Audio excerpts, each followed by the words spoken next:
Bienvenue à tous, c'est quasiment le début de la semaine. Vous savez que nous avons gagné 1 heure et bientôt Noël. Dans pas longtemps, même si on a gagné 1 heure. Pourquoi Noël? Parce que les températures changent. Je ne sais pas si vous avez remarqué, il fait quand même un petit peu froid de temps en temps à l'extérieur du studio, mais dans le studio, alors là, ça carbure tellement dans la tête de tous ceux qui m'accompagnent tous les jours qu'on est forcé, évidemment forcé de se réchauffer petit à petit, ce qui est probablement votre cas en écoutant l'émission, parce que vous savez que nous sommes un certain nombre à avoir pas mal de choses à vous dire.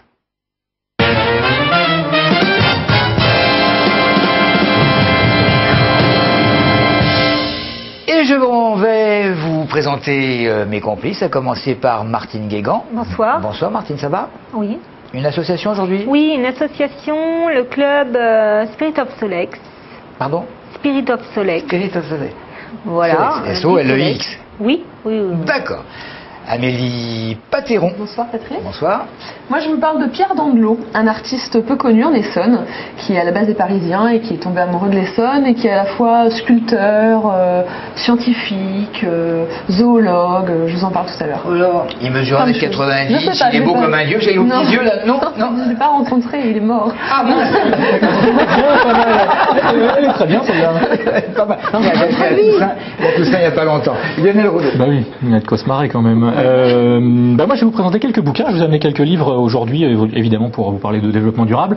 Mais alors juste avant, j'aurais souhaité quand même faire un petit message personnel parce que je voudrais dire à Janine que j'ai retrouvé ses culottes et qu'elle va les recevoir dans pas longtemps certainement. Donc 5 culottes de taille, je ne sais pas, indéterminée, et qu'elle va pouvoir recevoir puisque j'ai ouvert malencontreusement un colis qui ne m'était pas destiné tout à l'heure en rédaction. J'ai été extrêmement choqué. Vous pouvez décrypter là. Donc vous étiez en rédaction en train de faire semblant de travailler et vous recevez un colis. Et voilà, quelqu'un arrive avec un colis voilà, et dans le colis il y avait... Dans ce colis, il y avait tout un panel de 5 belles culottes, avec un joli petit nœud dessus. Qui provenait de Roubaix, je ne sais pas pourquoi. C'est quoi la différence entre un slip et une culotte? Je ne sais pas, je ne sais pas. C'est peut-être pour éviter de dire le mot slip. Mais non, qu'on dit culotte. C'est extrêmement sexy les culottes chez les femmes aussi. Celle-là non, hein. Celle-là non. Ah oui, c'est vrai, ça revient. Janine, qui devrait habiter certainement à Massy, qui devrait recevoir, mais voilà, ces culottes traînaient sur une étagère depuis des mois peut-être. Elle va les recevoir maintenant. Excusez Lionel, ne vous en faites pas, il tendra la joue gauche un peu plus tard. Fabienne Schremp. Moi, je vais vous parler, bonsoir Patrice, je vais vous parler emploi, puis je vous ferai un petit bilan quand même des assises de la réussite. Ah oui, qui ont réussi. Qui ont réussi. Qui ont réussi. Et Keltoum Blessadog, bonsoir, qui va vivre sa vie en compagnie de Romain Duris. Donc voilà, cinéma, demain dans pratiquement toutes les salles, le thriller d'Éric Lartigot, L'homme qui voulait vivre sa vie, porté entre autres par Romain Duris. Et de Neuve et... Oui, aussi, et Marina Foïs. Merci Keltoum. Alors avant toute chose, un petit mot sur les primeurs de Massy quand même, qui se sont achevés le week-end dernier, bilan positif, et sur le plan artistique, et sur le plan de la fréquentation. Un petit coup de projecteur peut-être sur le concert de Féloche, mandoline en bandolière. L'artiste a interprété les chansons de son album. Je ne sais pas si on va pouvoir l'écouter, mais il y avait une chanson qui me plaisait particulièrement, c'est Darwin avait raison. Je suis plus optimal. Si je suis à 4 pattes, c'est pour les relations. Accroché à la grossesse sans de question. Rien dans les poches, rien dans les manches. Darwin avait raison.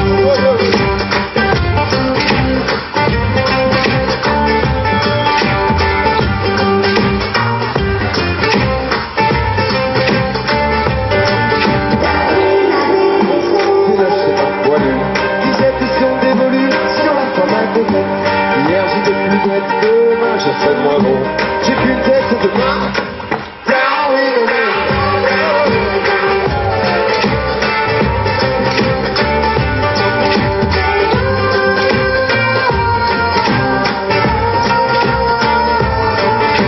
Darwin avait raison, j'ai quelque peu changé. Changé de religion, lunettes, pantalon. Travailler au charme, c'est la révolution. Le chat prison. Darwin avait raison. Voilà, Féloche, qui faisait partie donc de tous ceux qu'on a admirés durant 3 jours à ces primeurs de Massy. Une séquence littérature à présent avec vous Lionel, rien à voir avec les culottes. Non, ah ben non, non, pour le coup, non, justement, c'était juste une petite aparté comme ça. Donc aujourd'hui, on commence avec certains bouquins que j'ai trouvés en fait aux éditions Nature et Découverte. La collection s'appelle, alors c'est une collection de 7 petits guides qui s'appelle en fait si on vivait autrement, point d'interrogation. Donc c'est des petits guides d'une 50aine de pages, il y a un petit peu tout, évidemment c'est très axé développement durable. On a par exemple ici, celui que je tiens dans la main, c'est la cosmétique bio. Je sais que ça vous intéresse particulièrement, Patrice. Alors j'ai quelques petits exemples comme ça à prendre dans ce livre qui est assez sympa, assez rigolo aussi. Par exemple, les crèmes minceurs bio font-elles vraiment mincir? Non. Voilà, grande question.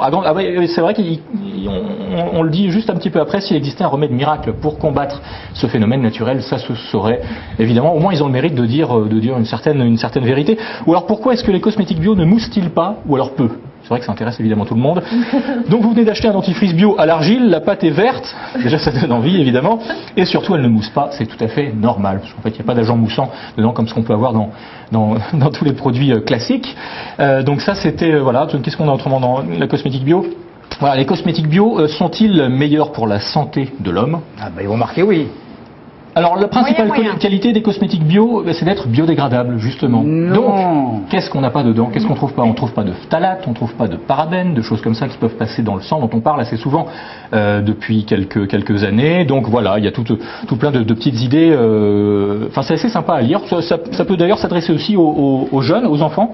On peut leur lire tout à fait. Je sais pas, Fabienne, vous me disiez tout à l'heure. Oui, être éco-citoyen, être éco-voyageur et éco-citoyen. C'est pas cher. C'est pas cher du tout. Alors justement, ouais, évidemment, c'est quand même le côté vachement pratique. C'est le prix. C'est quand même 1 euro par petit guide. Alors évidemment, il y a une cinquantaine de pages, mais c'est assez fourni quand même. Et puis c'est bien fait. Disons qu'il y a pas mal de petits dessins. Enfin bon, voilà. Qu'est-ce qu'on trouve autrement? Être consommateur. Être consommateur, c'est un terme, je ne sais pas s'il existe déjà dans le dictionnaire, c'est peut-être juste un néologisme pour l'instant, enfin on en parle de plus en plus souvent évidemment. Qu'est-ce qu'on trouve pour être consommateur maintenant? Des astuces comme par exemple pour faire briller vos cheveux, Patrice, j'ai quelque chose pour vous. Rincez-les au vinaigre de cidre breton, c'est pas marqué mais je le dis. La beauté, ça s'avale aussi, vous pouvez évidemment manger toutes sortes de choses, par exemple pour de beaux cheveux, saupoudrez vos salades de levure de bière et de germes de blé. On en apprend quand même des choses. Hein? Mais oui. Eh oui, Patrice. Toutes nos grand-mères, la levure de bière, votre grand-mère, d'ailleurs, elle a dû vous en mettre quand vous étiez petit. C'est connu pour les ongles aussi. De la levure de bière. La levure de bière, si ma grand-mère m'avait mis de la levure de bière sur la tête, je l'aurais déshérité. Hein? Et alors on va passer, alors voilà, donc ça c'était donc, je le rappelle quand même, c'est si on vivait autrement, donc c'est édité par Nature et Découverte, donc évidemment par la grande chaîne de magasins que tout le monde connaît. Je crois qu'il y en a même un à Évry, si je ne me trompe pas, à Évry 2. Et on va continuer toujours en matière de développement durable. J'allais vous dire qu'aujourd'hui je vous présente pas de la... Merde, mais bon, je ne le dirai pas. J'ai un livre dans cette pochette. J'ai préféré le garder dans la pochette parce qu'en fait, quand j'ai acheté ce livre et quand je suis allé l'acheter, honteusement, j'ai dit à la vendeuse que c'était pour offrir. Vous allez deviner évidemment pourquoi, parce que je vais vous laisser lire le titre de ce livre, Patrice. Comment chier dans les bois. Absolument, voilà. On l'a déjà. Titre de. Moi, je l'ai offert par contre. Ah bah voilà. Voilà. Donc moi je l'ai acheté parce qu'il fallait absolument que je vois ce qu'il y avait à l'intérieur. Je sais pas si. Je l'ai offert à une amie. Donc en fait, évidemment, il y a plein de choses. Donc c'est quand même un best-seller parce qu'il a été vendu à plusieurs millions d'exemplaires. Donc c'est aux éditions Eddie Montagne. Ça a été écrit par Kathleen Meyer. Et alors, qu'est-ce qu'on trouve là-dedans? Ça coûte 11 euros, hein, ce petit. Ça peut servir de PQ, c'est bien. Effectivement, parce que, ouais, alors, sauf avec la couverture, parce que c'est en papier glacé, c'est très dérangeant. Mais avec l'intérieur des pages, pourquoi pas, évidemment. Donc, un guide pratique indispensable pour tous les randonneurs qui souhaitent trouver des réponses aux questions qu'ils se posent généralement trop. Mais c'est vrai, ça. Trop tard. C'est vrai. Donc, un guide avec toute une série, évidemment, de petites astuces pour comment vous expliquer dans la forêt quand vous ne savez pas comment faire. Mais alors comment toutes les astuces donc ont été testées évidemment par l'auteur. Alors qu'est-ce qu'on a par exemple Alors par exemple les pommes de pin, voilà, vous ne saviez peut-être pas, mais bon, les pommes de pin sont aussi réputées être un bon outil, spécialement lorsqu'elles sont nettoyées de leur petit cône plat et choisies parmi les plus petites. Alors je ne sais pas en fait, parce que là je crois que j'ai loupé un chapitre là. Si vous avez une envie, voilà, par exemple, qu'il n'y a pas de papier journal, c'est ça. Vous prenez une pomme de pin. Par exemple, oui, tout à fait. Ah, mais vous prenez ce que vous avez sous la main. Alors évitez quand même les orties, parce qu'évidemment vous risquez de souffrir énormément. Sinon, là je liste un extrait du livre. Mon compagnon de ski de randonnée ne jure, lui, que par la boule de neige. Voilà, éventuellement. Mais Donc, quand vous ces serez au gens-là ski- passent des vacances extraordinaires. Je ne sais pas, mais quand vous serez au ski cet hiver, en tout cas, vous pourrez y penser. Donc là, ce sont des solutions évidemment très très écologiques, parce que le but quand même du jeu, c'est de minimiser son impact sur la nature quand même au maximum. Oui, Je minimiser pense que son impact. je pense que vous l'aurez compris. Parce que sinon, il existe des solutions. Alors des solutions, là, ce sont des choses qu'on peut acheter dans le commerce. Alors là, c'est plutôt parce que là, c'est un bouquin plutôt américain. Donc ça, c'est une chose. Alors, on appelle le Scat Packer. Ça coûte $90 US. Vous pouvez sans doute se le procurer sur Internet. Donc ce modèle léger est constitué d'un conteneur en polyéthylène haute densité. Il pèse moins de 2 kg. 22 lorsqu'il est plein, avec une capacité de 40 utilisateurs par jour. Je n'invente rien, je suis désolé. Il est recommandé de l'installer à l'ombre ou de régulièrement ouvrir son bouchon, car cette unité n'est pas équipée de valve de pression. Quel tout m'a atterré à côté. Voilà. Oui, mais non. Alors c'est un bouquin qui est extrêmement drôle. Alors, au-delà évidemment des passages que je vous ai choisis, c'est un bouquin qui est fait avec plein d'humour et qui nous rappelle simplement qu'on est bien peu de choses et que dans certaines situations, toutes les personnes sont égales entre elles. Voilà. Tout simplement. Donc voilà, alors, dans la même veine, je sais pas si Est-ce qu'il fallait un livre justement pour dire ça? Eh bien écoutez, sans doute. En tout cas, je te le passerai, Martine. Ah, je suis je sûr viens, que, ça parce que moi j'ai lu m'aide, quelques ouais. passages comme ça, c'est très très très rigolo. Selon les saisons, est-ce que c'est adapté selon les saisons? Ah bah oui, parce que par exemple là on voyait, oui effectivement, on parlait de la boule de neige tout à l'heure, voilà, c'est typiquement prévu pour l'hiver quand même. Hein. Si vous vous retrouvez au ski à Morzine cet hiver, vous saurez comment faire en tous les cas. Alors le problème c'est quand même la combinaison, parce que c'est vrai qu'en ski c'est un peu compliqué. Enfin bien, je ne sais pas moi, je ne sais pas. Enfin bref. Dans l'eau, ça doit être. Comment ça c'est fait comme des mois, là, dans l'eau. Et alors, bravo. Alors toujours dans la même veine, par contre on sort du domaine du développement durable. Je pense que vous allez avoir parce que je les ai pas par contre sur ce plateau. C'est, je ne sais pas si vous les avez, les nouvelles dans une collection. Voilà. Alors donc c'est comment chier au bureau. Donc comment se sortir de situations les plus dramatiques et éviter ainsi de pouvoir ruiner sa carrière évidemment. Il y en a un autre qui est, alors, on y a tous pensé évidemment. C'est le même, mais quand on est amoureux, eh ben oui, des petits guides donc pour se sortir d'un mauvais pas. Non, vous n'y avez jamais pensé, Patrice, hein, quand on est amoureux, comment faire?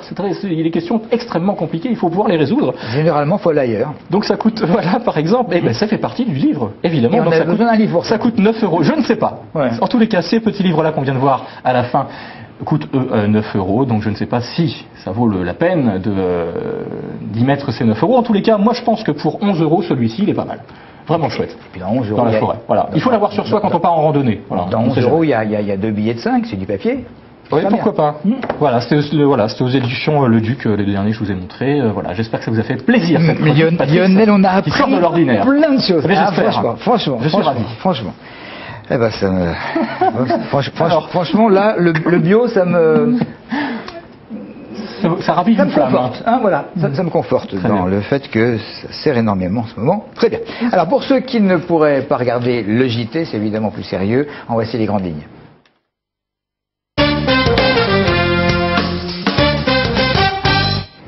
Bien entendu, actualité départementale dominée par Michel Berson, l'homme fort du Conseil général, passe la main. Il ne briguera pas une nouvelle présidence et il souhaiterait un fauteuil de sénateur. J'ai fait le job au Conseil général, explique Michel Berson. Un autre m'attend. La fin de la garde à vue à la française, le point de vue des avocats essoniens, les salariés de Bricomarché à Dourdan qui ne baissent pas les bras, la majorité était en grève la semaine dernière. Apparemment ça continue, les salariés avec d'ailleurs le responsable qui revendique une hausse de salaire et une meilleure reconnaissance du travail.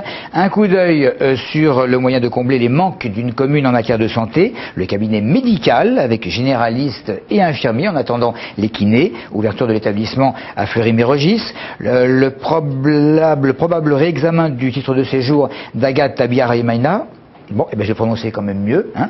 Abiyarimana, voilà, la veuve du président rwandais de Moran en Essonne et à qui les autorités l'avaient refusé ce titre de séjour cet été en lui enjoignant de quitter le territoire. Et puis du foot, il restait 4 équipes essonniennes encore en lice. En Coupe de France, Sainte-Geneviève s'est difficilement imposée sur son terrain face à Montreuil et Viry de son côté s'est logiquement imposé à Meaux. Quant aux 2 petits poussés essoniens, Boitigny et Brunois, eh bien, ils quittent la compétition. Petit commentaire. Ah oui, le départ de Michel Berson, là, Ouais. ça va... Pour les cantonales, là, ça va y aller, hein, parce qu'il y a des prétendants, il y a des de tous côtés, de tous bords. D'ailleurs, sur certains blogs, déjà, ça commence, ça bouge beaucoup Oh, il n'y déjà. en a Hein. pas 10 000 des prétendants. Non, il y a des prétendants, il y a des prétendants plutôt de, oui, il y a des prétendants de gauche, mais il peut aussi y avoir des prétendants de droite. Bien sûr, hein. bien sûr. Ça va commencer à bouger.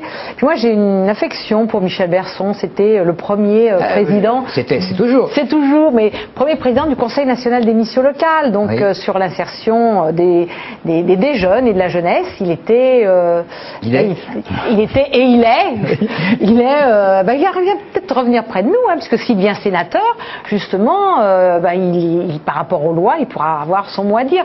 Moi, je trouve ça plutôt bien. Je trouve que c'est une évolution intéressante, intelligente. Il est passé par maire, il a quand même un parcours qui fait que terminer son parcours politique en étant sénateur, en étant si c'est possible, hein, je trouve que ça a une certaine logique. Ah oui, certainement. Ça fait certainement. Mais enfin, c'est vrai qu'il a à peu près tout fait et qu'il connaît extrêmement bien le. Oui, et puis il dit place aux jeunes. Moi, je trouve que c'est pas incongru. Non, bien sûr. Si tous les prétendants sont jeunes, oui. Ah, qui sait? Est-ce qu'il y a des vieux d'ailleurs au Conseil général? Quand je dis des vieux, des vraiment vieux. Oh vieux. non, il n'y a pas des vieux, mais effectivement, allez, on dit jeunes en dessous de 50 ans et plus âgés au-dessus de 50 ans. Donc là, si j'ai bien compris, les prétendants ont au-dessous de 50 ans. Ah bah, ils sont jeunes. Là, vous venez carrément de me donner une claque, me dire en pleine figure que je ne suis plus jeune. Oui, mais dans votre esprit, Patrice, vous êtes jeune. Ça va alors, tant mieux. Bon, Michel Berson, effectivement, et maintenant, c'est très très bon pour les journalistes que nous sommes, puisque va y avoir un petit peu de bagarre, hein, c'est normal, et pour un poste de sénateur, et pour un poste de président du Conseil général, et c'est du tout bon pour l'actualité. Rien d'autre dans l'actu qui vous ait interpellé? On ne parle plus de l'essence. On ne parle plus... Non, bah non. Après en avoir parlé pendant 2 semaines, Patrice, tous les jours, ça me fait du bien, ça me fait plaisir. C'est vrai. Je veux dire, C'est vrai. Ben, on peut en reparler si tu veux, il n'y a Non. pas de problème. Non, ok. Voilà. Parfait. Qui connaît le prix d'un litre d'essence? Oui. ça dépend quoi, l'essence sans plomb. Gasoil Ouais. Ça dépend, avant la pénurie après ou pendant ou Il y a après. des gens qui ont découvert combien ça coûtait là. Parce que ça avait augmenté. Non, ça va diminuer. Non, c'est parce que ça avait augmenté. Ah, ça donc avait ils ont- augmenté, ça va voilà. rediminuer. Oui, bon. Ça va, ça vient. Faut espérer, il faut espérer. Allez, il est l'heure de rejoindre les collégiens de Paul-Éluard à Vigneux. Aujourd'hui, c'est Nayat qui revient justement sur la garde à vue que j'évoquais il y a un instant.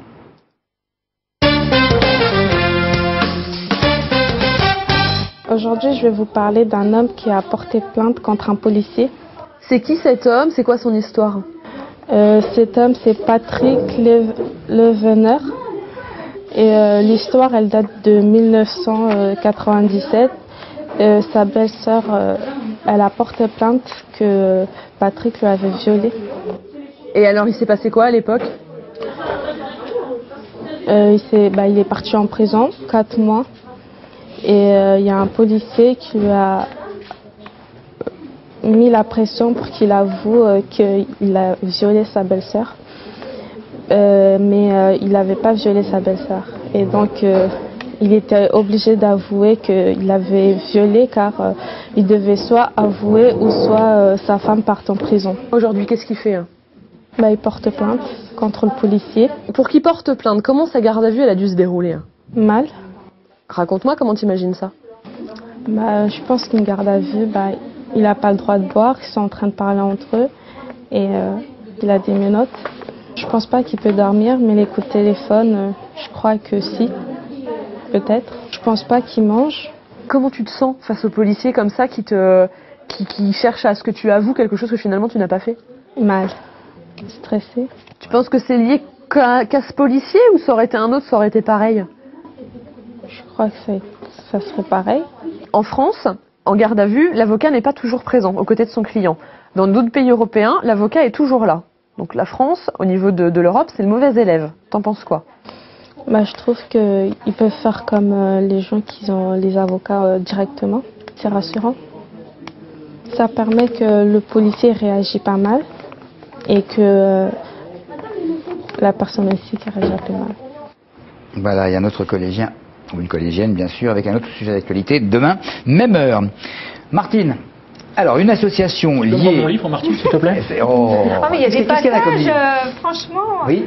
c'est assez marrant. Quel passage? c'est ce que je dis. Chier, maman chie, Les yeux de son fils s'écarquillèrent. Aussi rond que son ballon de foot, il courut dans le jardin en hurlant, répandant non seulement pour son frère, mais encore pour tout le voisinage la grande nouvelle.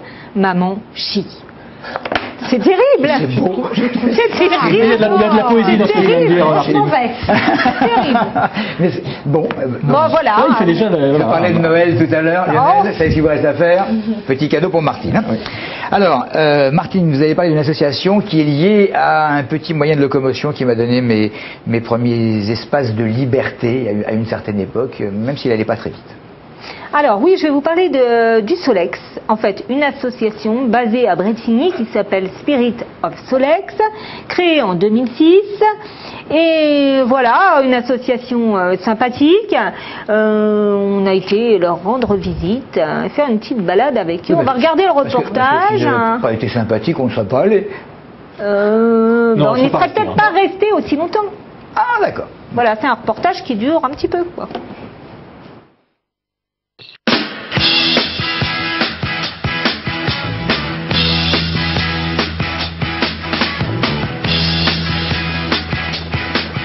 Voilà déjà une bonne quinzaine d'années que Philippe Revers est un inconditionnel du vélo Solex, créé en 1946, vendu à plus de 7 millions d'exemplaires. Pratique, pas cher, la bicyclette qui roule toute seule est tout de suite devenue populaire et l'est encore aujourd'hui. En 2006, cet ancien pilote moto et directeur de course fonde Spirit of Solex, un club qui regroupe aujourd'hui environ 70 passionnés venant jusque des États-Unis. Pas du tout la fibre collectionneur. Je m'en sers tous les jours pour aller au travail. Je pense que je vais arriver à 4000 km cette année en Solex. À la fois le travail et puis les randonnées le week-end pour le plaisir.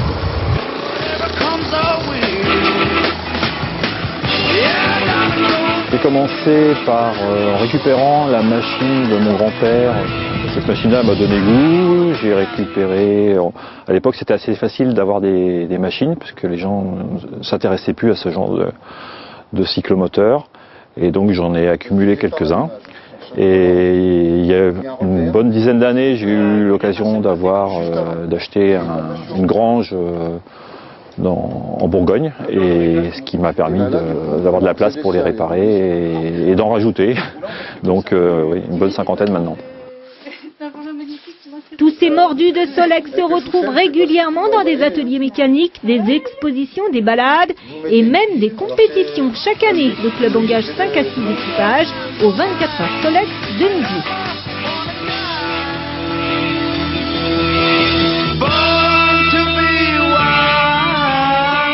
Nous, pour le fun, on a dans la plus basse catégorie, c'est en catégorie origine, hein, mais on peut quand même préparer un petit peu les moteurs. Et le but, c'est de faire vraiment rouler pendant 24 heures. Donc, pour nous, notre record, c'est d'avoir fini 3e de notre catégorie, avec plus de 950 km effectués pendant les 24 heures. Ce qui est quand même pas mal, vu la vitesse à laquelle ça roule.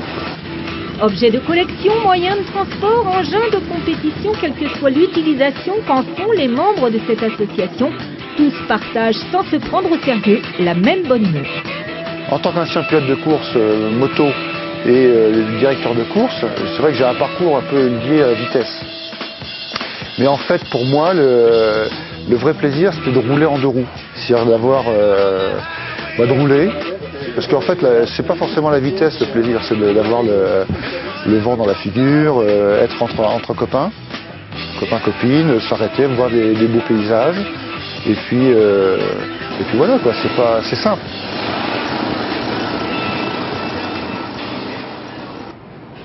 Alors voilà, c'est simple, hein. Pour eux c'est vraiment un amusement de rouler en Solex. Alors on peut voir s'afficher normalement le blog de ce club qui vous donnera des nouvelles et pourquoi pas les rejoindre. Il y a une balade prévue le samedi 6 novembre, découverte de la vallée mérantaise et de Saint-Lambert et du plateau de Saclay. Et alors aussi, un message qu'ils ont à passer, c'est au niveau des nouveaux contrôles techniques. En dessous de 50 cm3, maintenant, ils vont devoir passer des contrôles techniques. Alors, c'est depuis février de cette année, ça fait partie des nouvelles dispositions qui vont peut-être être mises en place. Alors, le contrôle technique, c'est encore en discussion, mais par contre, la plaque d'immatriculation sur un vélo Solex va devenir obligatoire à partir de janvier 2011. Ce qui va effectivement poser des problèmes pour ces collectionneurs. Imaginez 50 Solex, 50 contrôles techniques à passer, à raison de 50 à 60 euros. Ça fait beaucoup, c'est une grosse somme d'argent. 50 Solex? Eh ben, le monsieur qui était, il avait 50 Solex, il a acheté une grange spécialement pour installer ces 50 Solex. Alors, il n'y a pas que ça aussi, il y a aussi un problème d'assurance, puisqu'ils vont devoir aussi avoir une carte grise. Il y a toujours une assurance. Oui, non, mais ils vont devoir avoir une carte grise. Seulement, l'assurance, et il va falloir qu'ils prouvent l'origine de leur Solex, qui date depuis quand même des années. Donc, ils vont devoir tricher.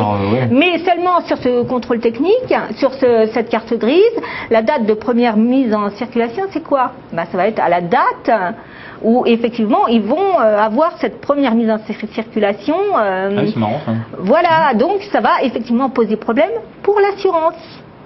Oh là là. Pour les voitures de collectionneurs, on ne fait pas comme ça. Autre chose, oui, mais là, étant donné que la date de première, il y avait peut-être des cartes grises pour les. C'est pas des cartes grises de collectionneurs pour les voitures. Ils ont des cartes grises pour les collectionneurs. Là, c'est pas du tout la même chose. On peut s'en servir aussi. Autre aberration. Le recel. Autre aberration, c'est aussi ils ont une plaque. Donc la plaque d'immatriculation va donc devenir obligatoire pour ces Solex. Seulement, il n'est pas obligatoire d'avoir de l'éclairage. Donc, comment éclairer une plaque d'immatriculation sans avoir d'éclairage? Et comment, effectivement, ils pourront être verbalisés sur le fait qu'ils n'ont pas d'éclairage? Enfin bon, il y a plein de choses comme ça pour lesquelles ils sont contre. De toute manière, la Fédération des motards en colère va sûrement bouger pour ça. Enfin bon, on va beaucoup s'agiter pour ça.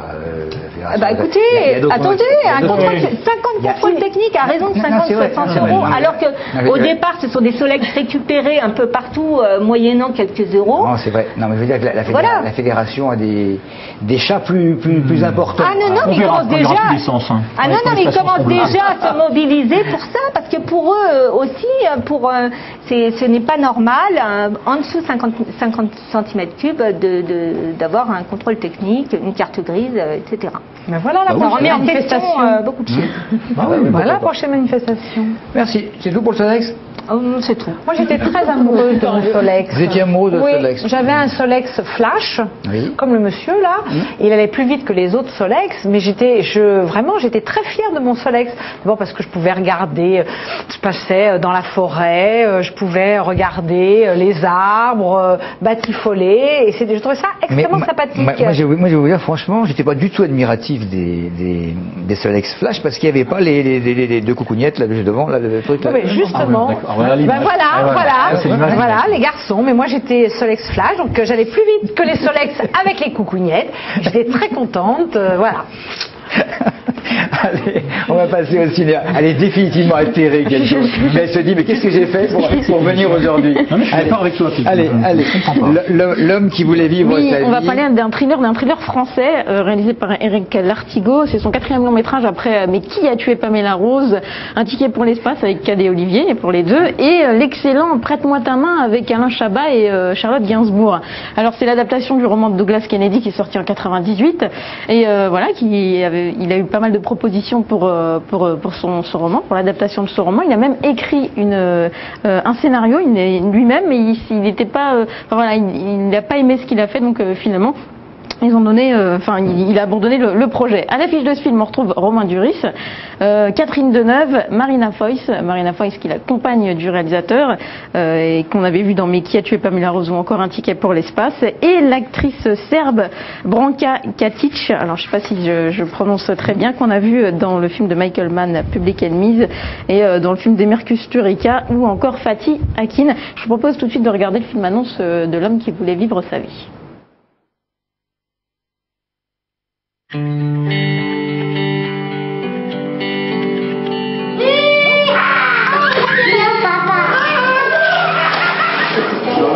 sur l'encre.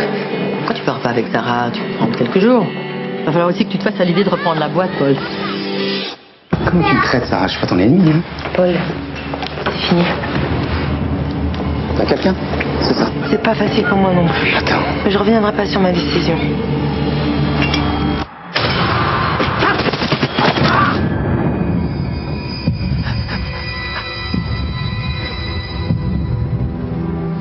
Je vais pas reprendre la boîte. Je suis désolé.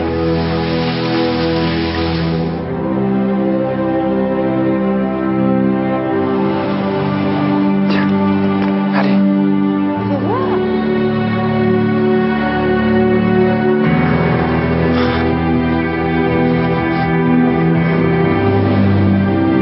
You won't be bothered by tourists. C'est là que t'es installé, petit français. Et on t'a amené pour trouver les bonnes plantes. Je voudrais publier une série de vos portraits. I don't want a single photo of me in the press. Is this yours? Yes? Do you have vehicle documents? Dis donc, je t'ai googlé. Si tu veux les photos que tu faisais à Paris, t'as bien fait de bouger, hein. T'as jamais été marié? Qu'est-ce que tu veux? Qu'est-ce que tu cherches là?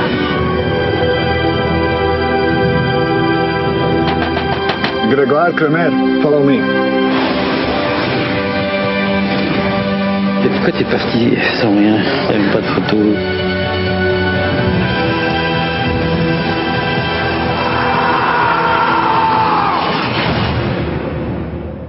T'es un bluffeur. Romain Duris et Catherine Deneuve qui s'étaient déjà croisés sur le plateau du Petit Pousset. Alors un film que vous pouvez voir à l'espace Marcel Carnet de Saint-Michel-sur-Orge, au Cinoche de Ris-en-Rangis, ou encore au cinéma Truffaut de Chimazarin. Oui, je l'ai pas vu, mais c'est l'homme qui voulait vivre sa vie, ou alors l'homme qui a été forcé de vivre sa vie. C'est peut-être ça alors. C'est ça. Non, c'est bien le monsieur comblé qui a absolument tout, et puis il arrive quelque chose et qui ment. Voilà. Bon, on se doute un petit peu. Et là, bon, il a vivre une autre vie, voilà, mais ils sont contents de cette vie, il est content. Il a des remords, mais voilà, mais il est forcé. Il est forcé, mais il s'accomplit. Mais après, je vais pas raconter l'histoire non plus, non. Vous irez le voir demain et puis vous me donnerez la réponse jeudi, c'est ça? D'accord. Peut-être si on a le temps, alors faut à noter également cette semaine la sortie du film Fair Game de Doug Liman. On voit l'affiche avec Sean Penn et Naomi Watts. Sean Penn et Naomi Watts qui se retrouvent également après 21 grammes, avec l'excellent 21 grammes et The Assassination of Richard Nixon. C'est un peu compliqué à dire. Et voilà, dur, hein. Sean Penn et Naomi Watts, enfin à la base en fait il y avait quelques noms qui circulaient pour interpréter ce rôle. On avait entendu Nicole Kidman et Russell Crowe, et puis également Simon Baker qui est le héros de la série The Mentalist. Alors pour Fair Game, vous pouvez le voir à Arcel, à Corbeil-Essonnes, et Truffaut de Chimazarin. Également aussi à noter la sortie du film La Princesse de Montpensier de Bertrand Tavernier avec la jeune génération, Mélanie Thierry, Lambert Wilson, bon lui c'est plus tout jeune, Gaspard Ulliel et Grégoire le Prince Ringuet, Méga CG Rêverie, UGC Les Ulysses, Espace Martin Carnet, Saint-Michel-sur-Orge, le Cyrano de Montgeron et à Cinématie. Merci Kaltoum. Il paraît qu'un tiers des Français n'arrive pas ou ne veut pas se situer politiquement. Vous faites peut-être partie autour de cette table, j'en sais rien. En tout cas, une équipe de Téléson est partie se rendre compte dans les rues essonniennes. Voilà, exactement. Je me situe pas. Voilà. Mais c'est dommage parce qu'il faut toujours voter. Il ne faut pas oublier, il faut toujours voter, donner son opinion. Surtout actuellement, la politique déçoit. Voilà, sur le plan économique. C'est pas mon genre, le politique. C'est pas mon truc. Moi, je suis aucun parti, moi. Dans la vie, on est seul au monde. J'étais au chômage il y a 20 ans, j'étais seul au monde. Il n'y a personne pour vous aider. Oh, le parti politique, j'en ai rien à faire, moi, franchement. Je n'attends que 2012. J'espère que les Français auront compris. Oui, j'ai pas de position exacte, parce que il y a des bonnes idées, des mauvaises dans chaque parti, quoi. Disons qu'il y aura des élections aujourd'hui, enfin demain plutôt. C'est pas évident de savoir qui choisir, quel parti, quel côté choisir. Je peux varier des fois, mais tout en me situant. Je peux varier dans certains votes, mais je me situe, oui. J'ai certains principes, donc c'est ça, ni à gauche, ni à droite, ni au centre. Personne. Personne, pour moi, ils sont tous aussi nazes les uns que les autres.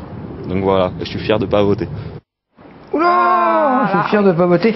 Bon, bah, les politiques, ils ont du boulot. Hein. Il a le droit de penser ce qu'il pense. Il a le droit de penser. Il a surtout le droit de penser, effectivement. Il n'a pas le droit de critiquer après. Ah, mais oui, mais il critique quand même. Enfin, pas lui spécialement, mais veut dire, mais c'est ça qui est embêtant. Ce sont les gens qui ne s'investissent pas et qui, derrière, quand même, font partie des moutons. On a ce qu'on mérite. Hein. C'est vrai. C'est vrai. Voilà. C'est beau. Non, on fait avec. C'est beau. C'est très beau. Fabienne, on ne revient pas sur les assises. Moi, tout petit peu simplement pour dire que ça a été une réussite, ces assises de la réussite. Petit chiffre quand même. Quelques petits chiffres. Bon, plus de 600 chercheurs d'emploi qui ont été présents. Alors, étonnamment, à 50% jeunes, c'est-à-dire moins de 26 ans, et 50% donc plus jusqu'à 65. Et puis avec une petite 10% quand même de plus de 50 ans. Donc quand même, qui venaient rechercher de l'emploi. Donc c'est quand même assez important. Le pari des 90 entreprises présentes. Et puis là, déjà aujourd'hui, plus de 10 personnes ont réussi à trouver du travail dans la grande distribution, bâtiments et puis les commerciaux. Puis quand même un certain nombre de gens qui nous ont dit mais quand est-ce que vous recommencez? Et puis sur le site de Polytechnique c'était très bien. Il y a déjà quand même un élan et puis je pense que d'ici quelque temps, je vous reparlerai de la charte de partenariat qui a été signée, puisque là il y a beaucoup d'autres départements qui nous ont appelés, départements et régions qui nous ont appelés parce qu'ils voulaient savoir comment on avait réussi à mettre autour de cette table ensemble des associations et puis des représentants des chambres de commerce du 91 et puis des représentations patronales et associations de chefs d'entreprise locales. Donc là, une grande demande qui est allez, quand est-ce que vous continuez? Et recommencer plutôt. Enfin, avant pour leur répondre, j'ai envie de leur dire, déjà, il y a aussi le forum de l'emploi qui va se passer aux Ulysses le 25 novembre. Nous en reparlerons, puisque ça, c'est une grande opération sur le style de Paris pour l'emploi. Il y a Paris pour l'emploi et puis plein de petits, et dont ce forum sur la ville des Ulysses, auquel nous irons chercher les offres d'emploi ici. C'est important, mais votre président, également maire de Vissou, l'autre jour nous expliquait qu'il n'avait pas voulu appeler ça les forums de la réussite, parce qu'il y avait une dimension supérieure.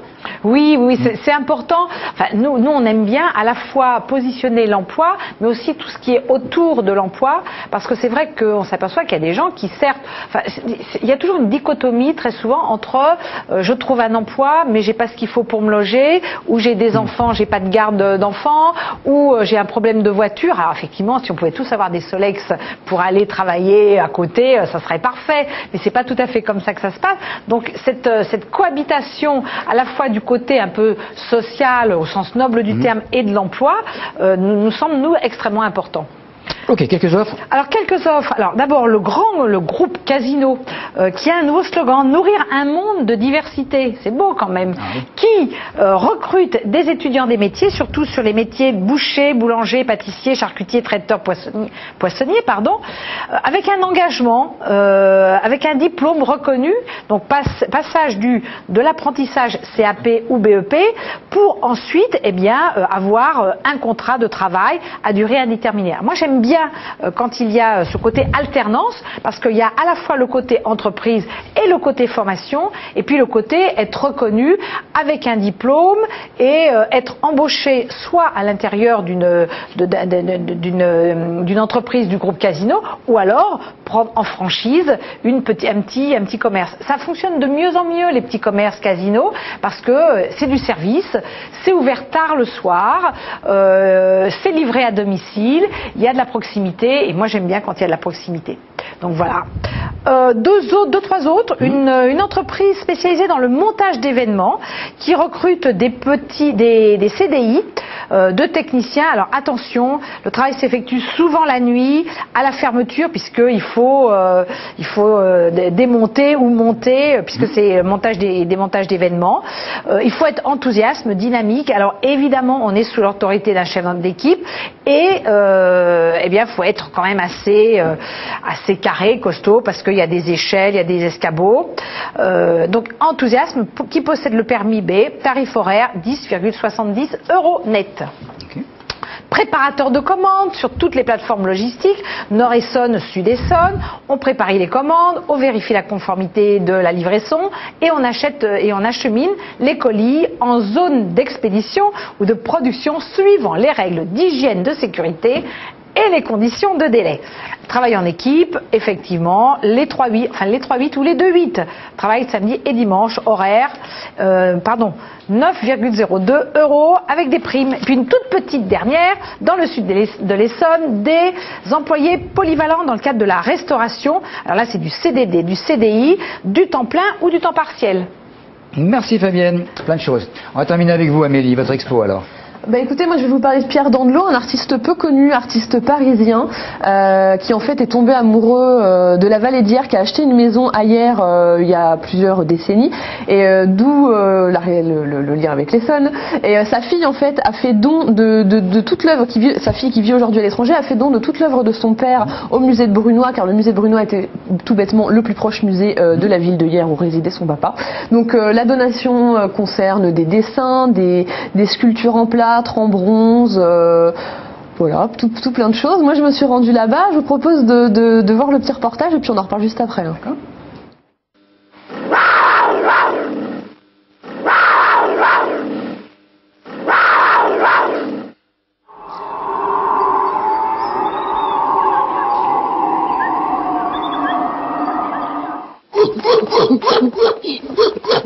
Pierre Dandelot était un artiste animalier, un sculpteur animalier.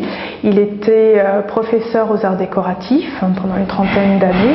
Et ce qui s'est passé de particulier avec cet artiste, il a rencontré un scientifique qui l'a introduit vers les sciences naturelles. Et donc le reste de sa carrière a vu s'entremêler de façon très étroite sa pratique artistique, son amour des animaux et puis aussi son goût pour les sciences naturelles. La plupart des artistes animaliers, Pierre Dandelot en fait partie, venaient observer leur sujet, les croquer, les dessiner, les sculpter, les modeler en terre, en passant en fait la plupart de leur temps à la ménagerie du Jardin des Plantes de Paris. Dès le 19e siècle, c'est devenu le berceau de l'art animalier. Et donc Pierre Dandelot s'inscrit dans cette tradition. Et quand il était étudiant, il suivait des cours très classiques à l'école des arts décoratifs. Et il s'échappait en fait de ses études de nu pour filer aux eaux du Jardin des Plantes et observer ces animaux, enfin ses sujets favoris. Mais en 1942, il va faire une rencontre décisive. Il va rencontrer en fait le sous-directeur du laboratoire des mammifères et oiseaux du muséum qui va l'introduire en fait aux sciences naturelles. Et il va se passionner pour ça au point de son propre aveu ne plus savoir s'il était d'abord un sculpteur animalier ou d'abord un scientifique, un naturaliste. Et les dessins qu'on voit là renvoient à l'observation continue journalière qu'il faisait des animaux et s'est notamment intéressé à ce qu'on va appeler la systématique des primates, c'est-à-dire l'étude des différences et des classifications entre les différentes espèces. Sur certains dessins, pas sur tous, il y a des dessins qui renvoient plutôt à une observation sur le vif de l'animal, d'autres renvoient plutôt à une étude plus scientifique sur lesquelles on peut voir des annotations concernant le pelage de l'animal, les mensurations, les dates de vie et de mort. L'activité de Pierre Dandelot au muséum ne s'est pas cantonnée à l'étude des primates. Son travail de documentation, son travail sur les peaux et les collections du muséum l'ont amené d'ailleurs à être nommé attaché du muséum en tant que chercheur libre. Il s'est aussi intéressé à la taxidermie, c'est-à-dire qu'il a participé à la naturalisation d'animaux, de spécimens qui étaient décédés soit à la ménagerie du Jardin des Plantes, soit aux eaux de Vincennes. Pour le musée de Brunoy, c'est un grand plaisir en fait de présenter cette exposition parce que c'est assez rare de retravailler sur un artiste pas du tout connu et d'être le premier en fait à présenter son œuvre. C'est vraiment le début d'un travail sur l'œuvre de cet artiste, ce n'est pas une finalité, c'est vraiment, il faut prendre ça vraiment comme une prémisse d'un travail autour de l'œuvre de Pierre Dandelot. Ça permet aussi d'enrichir les collections du musée, puisque le musée conserve un fonds de sculpture animalière réalisé en fait œuvre de l'artiste Maurice Prost qui lui habitait Brunoy, et ça permet de donner une autre vision de la sculpture animalière dans les années 1930-1940. Donc voilà, Pierre Dandelot, à la fois sculpteur, naturaliste, zoologue, il n'est pas très connu dans le département, donc c'était un bon moyen de parler de cet artiste-là. Juste 2-3 infos pratiques, l'exposition elle a été inaugurée le 18 septembre, donc à quelques jours près pour le centenaire de la naissance de l'artiste. Elle dure jusqu'au 3 avril 2011, le musée est ouvert au public du mercredi au dimanche, donc voilà. Et il y a aussi 2 dates de visite-conférence, c'est dans longtemps, hein, 16 janvier, 13 mars pour 6,70 €. Voilà. La demoiselle que vous avez rencontrée a l'air passionnée, elle a bien raison. Brunois. C'est ça, Brunois, musée Robert Dunois-Corneau. Dunois-Corneau. Merci à vous, merci surtout à vous de nous regarder tous les jours. Et comme vous nous regardez tous les jours, vous serez là, on l'espère, bien entendu demain, parce qu'on aura encore plein de choses à vous dire. Salut.